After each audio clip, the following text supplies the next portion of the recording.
Hello guys, good morning! Ngayon po, ang isi-share ko sa inyo ay ang aking morning routine sa aking sari-sari store. Time check muna tayo, 6:30 AM na po. Usually 6 talaga ako nagigising pero syempre, may mga time talaga na tumatawad tayo, tapos naghilamos na rin ako, nagmumog. Din ngayon, nasa labas na ako ng tindahan ko. Ayun, samahan niyo ako. I-share ko sa inyo ang aking morning routine. Let's go! Ayan guys, close pa ang aking tindahan. Ang una kong ginagawa, dito muna ako kay Mama Mary. Tinatanggal ko yung saksakan ni Mama Mary. Tapos, ayan, wala ng ilaw. Nagdadasal ako. Hingi ng guidance. Pangayon ngayong araw na to. Sana maraming bumili. At sana walang umutang. At bigyan ako ng lakas ng pangangatawan para magawa ko ang aking mga gawain ngayong araw na to. So ngayon, si Santo Niño. Hingi din ako ng guidance sa kanya. Ngayon, bubuksan ko ng aking store. Ayan. Buksan ko na siya. Ganun lang guys ang aking tindahan. Tapos, kakalimbangin ko ng aking bell para ma-notify ang aking mga kapitbahay na bukas na ang aking tindahan. Ayan guys. Tatanggalin ko na tong aking mga takip-takip. Wait a minute.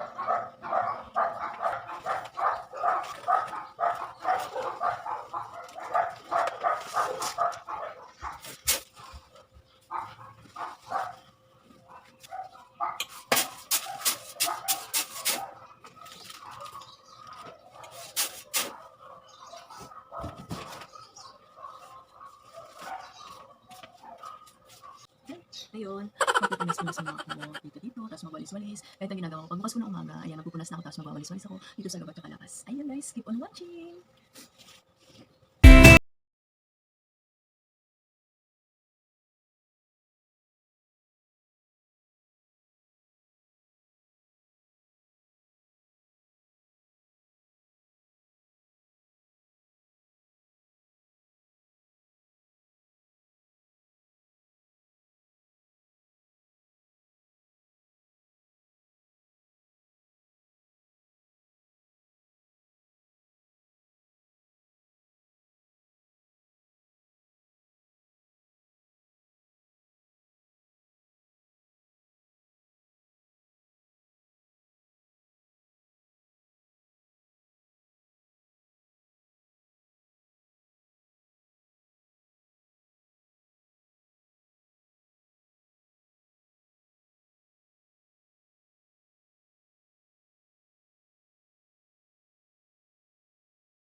Yun, nakapagwalis na ako sa labas. Wala pa akong pinamano kasi lockdown ngayon, wala masyadong tao sa labas. Wala mga tricycle driver. Usually kasi ang mga talaga pagbukas ko, ayan may bibili na yung mga tricycle driver, yung mga pumapasok sa trabaho, at pumapasok sa school. Ngayon, antay lang tayo ng binamano kasi wala pa. Siguro tulog pa sila.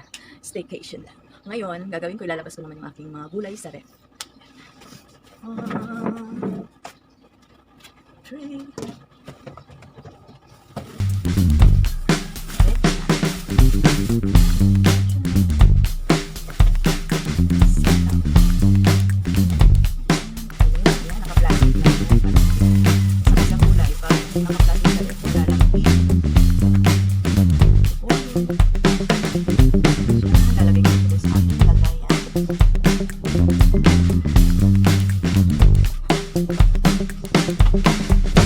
gulay kayo dyan, gulay kayo dyan.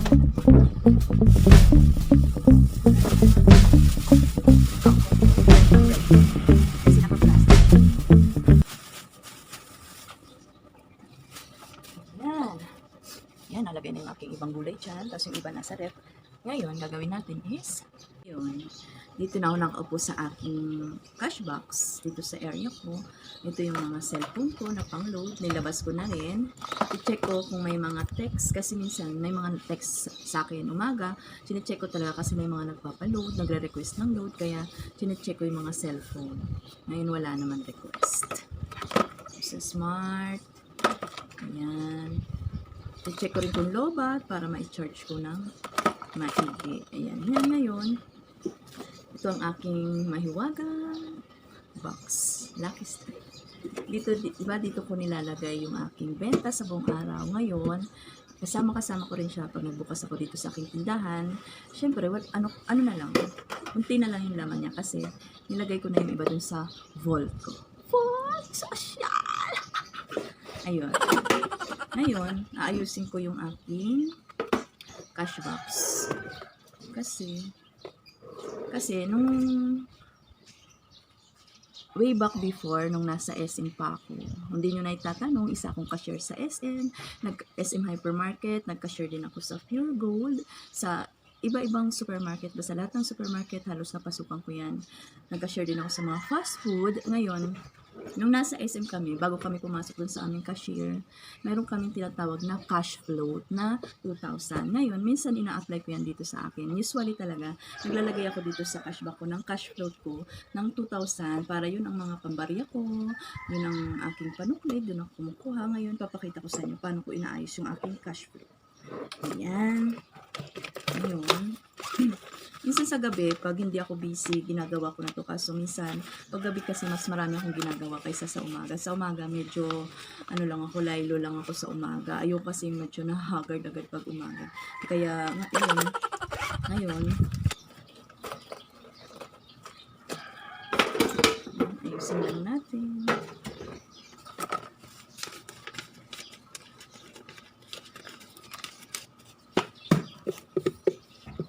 Ayan guys, ito yung cash box ko. Ito yung cash float na sinasabi ko. Ito mayroon akong 500 na isang buo kasi pag baka 1,000 yung pera niya, at least mayroon akong 500 na panukli. Tapos meron din akong 500 na 5 perasong tig 100s. Tapos may 500 din akong tig 50s. Then meron din akong 500 na 20s. Yan. Ngayon, yan ang aking ginagawa pag umaga para pag may dumating na customer, minsan kasi may dumadating 1,000 yung pera niya. So, hindi na ako mahihirapan, naka-ready. Tapos, ito naman, mayroon pa ako din mga pang mga bills. Ayan, ganyan lang yan, guys. Turo ko sa inyo, paano paglagay ng pera. Dapat ulo sa ulo. Para hindi tayo malito. Dito yung 100, hindi pwedeng gulo-gulo. Dito 500 para naka-arrange naman, di ba? 20s by 20s by 50s by 100s. Ganyan kasing ginagawa pag nagkaka-share kami sa SM o saan pang hypermarket. Ngayon, ayan, ito yung aking 5 pisong bago. Ito 5 piso 10, luma, taka piso, hinihiwalay ko yan. Ayan, naka-ready na yan dyan yung mga cellphone kong pang-load. Ayan, may papel ako dyan, yan. Kasi gusto ko, nandyan malapit sa akin yung mga kailangan ko. Kasi minsan, umiinit ulo ko pag nawawala isa man sa mga gamit ko. Ayun, antay tayo ng customer. Medyo tulog pa ata sila. Hi guys, meron na akong Benamano. Grabe, halos 1 oras ata bago ako nagkaroon ng Benamano. Kasi talagang ngayong lockdown na to ayaw lumabas ang mga tao. Ngayon, meron akong Benamano. Bumili ng Coffee Mate na malaki, 42 pesos. Then, isang Milo, 8 pesos. So, total, 50 pesos. Tapos, 50 pesos din yung pera niya. Yun siya yung aking Benamano for today. Ngayon naman, guys, isi-share ko sa inyo kung saan ko nilalagay itong aking Benamano. Dito sa aking container, mayroon nakalagay ito na Benamano. Ayan. Lahat ng Benamano ko dito ko nilalagay kasi itong Benamano ko, naisip ko lang to ngayong 2020. Sabi ko lahat ng Benamano ko ilalagay ko sa isang jar. Yan, lalagay ko na. Itong Benamano ko, dito ako kumukuha ng pang-donation sa simbahan every Sunday. Minsan nagsisimba ako o kaya yung asawa ko o kaya kaming family, nagsisimba kami. Sabi ko, dito tayo kukuha ng pang-offer. Minsan ginagawa kaming sponsor sa church. Kaya ito yung aking ipon challenge para sa sa offer ko sa church. Kasi parang sabi ko, gusto ko lahat ng unang pasok sa tindahan ko, ibibigay ko rin sa may kapal. Di ba? Para naman mabibayaan pa tayo ng so much. Ayan po guys, kaya dito siya nakalagay. Ayan. Kaya pag may binamano talaga ako, shoot talaga yan dito sa akin. So, ngayon, makakapagkape na ako kasi meron akong binamano. Guys, nakainit na ako ng tubig. Kape-kape muna tayo para matanggal ang ating mga antok-antok. Kasi ngayong panahon na ito, sarap matulog. Medyo malamig ngayon Baka mamaya mainit. Ayan yung kape ko. Twin na kopi ko blanca. Hinati ko lang. Mamaya o kaya bukas naman yung isa. Time check muna tayo. 8 o'clock na. Usually, 8 o'clock talaga ako nagkakape-kape pag nandito lang ako sa bahay. Pero pag namamalengke ako pagdating talaga kasi gutom na agad ako pag namamalengke ako talaga nagkakape. Naghahanap na ako ng kape. Ngayon dito lang naman ako sa bahay.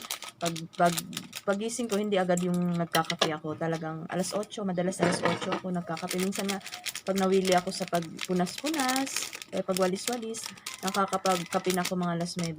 Ito kape lang, tsaka, di kasi ako sanay mag-almusal ng kanin. Minsan kape lang talaga ako kaya tinapay. Minsan may dumadaan na pandesal, yung pandesal. Kaya mayroon akong tinapay dito sa aking display. Yun ang kinakain ko, yan. Yan. Diba?